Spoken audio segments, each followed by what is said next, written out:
नमस्ते।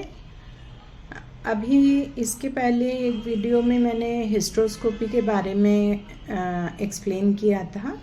आज मैं लेप्रोस्कोपी के बारे में बताऊंगी। कई लोग लेप्रोस्कोपी का नाम सुनते ही बहुत घबरा जाते हैं। बेसिकली जिनको बच्चे नहीं हो रहे, इनफर्टाइल हैं, उनको अगर लेप्रोस्कोपी किया जाता है तो हमको बहुत सारी इन्फॉर्मेशंस मिल जाते हैं और उनको हम हाथ के हाथ सुधार भी सकते हैं। ये एक मिनिमली इन्वेसिव टेक्निक है जिसमें कि बहुत ज़्यादा चीर फाड़ कुछ नहीं किया जाता है। बहुत ही बारीक छेद में से कैमरा के द्वारा पेट के अंदर की सभी चीज़ें हमको देखने को मिलता है। इसमें लीवर, इंटेस्टाइन वगैरह सब पूरा एक बार देख लिया जाता है और फिर हमारा मेन फोकस रहता है यूट्रस, ओवरी, दोनों फैलोपियन ट्यूब और पेल्विस के बाकी स्ट्रक्चर्स के ऊपर। कई बार पॉलीसिस्टिक ओवरी है या दोनों ट्यूब ब्लॉक है या ओवरी में सिस्ट है या ओवरीज अपने जगह से हट के कहीं जाके चिपक गया है। कई बार हमको फैलोपियन ट्यूब्स खुले तो हैं लेकिन फिर भी कंसीव नहीं हो रहे और कई केसेस में जब हम दूरबीन डालते हैं तो ये देखने को मिलता है कि या तो फैलोपियन ट्यूब कहीं पे चिपका हुआ है या मुड़ा हुआ है, उसका ओवरी के साथ रिलेशन बराबर नहीं है। इसका मतलब ये है कि जब एग बन रहा है उस समय फैलोपियन ट्यूब के अंदर आने के लिए ट्यूब और ओवरी का रिलेशन एक अच्छा होना चाहिए, सही, तो ही जो रिलीज़ होता है ओवम वो ट्यूब के अंदर जाएगा। इसके अलावा एक बीमारी होती है एंडोमेट्रियोसिस।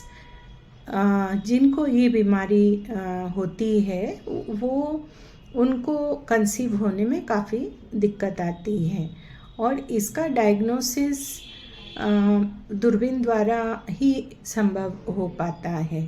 तो ऐसे इस तरह की बहुत सारी चीज़ें जो हम एक बार में पता कर लेते हैं और तुरंत उसका निदान भी हो जाता है। उसी समय हम सिस्ट को हटा सकते हैं, ट्यूब्स को खोल सकते हैं, जहाँ चिपकाए है वहाँ से उसको रिलीज़ करके उसकी एनाटॉमी नॉर्मल कर सकते हैं।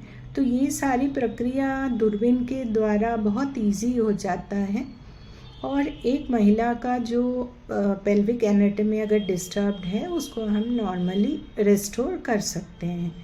इसलिए इस जांच के लिए जब काफ़ी टाइम निकल जाता है, कोई कारण पता नहीं चलता है क्यों बच्चा नहीं रुक रहा है या किसी के फैलोपियन ट्यूब्स ही ब्लॉक पड़े हैं या एंडोमेट्रियोसिस सस्पेक्ट कर रहे हैं या बड़े सिस्ट हैं, इन सभी चीज़ों में दूरबीन द्वारा जांच तथा उसको सर्जिकली जो भी उसका सॉल्यूशन कर सकते हैं वो करवा लेना चाहिए। ये एक सेम डे का प्रोसीडियर रहता है, एनेस्थीसिया में होता है तो कोई दर्द वगैरह नहीं होता है। होश आने के बाद ज़रूर थोड़ी देर के लिए मरीज को थोड़ा सा हल्का सा पेन लगता है। उसके बाद शाम तक वो पेशेंट चल के आराम से घर जा सकती है और 6 घंटे बाद उसको लिक्विड डाइट और ये सारी चीज़ें देने के लिए अलाउ कर दिया जाता है। कुछ थोड़ा दवाइयाँ उसको लेनी पड़ती है। तो इस प्रकार से इस जांच के द्वारा कई मरीज बहुत आसानी से बाद में प्रेगनेंसी अचीव कर लेते हैं। Thank you.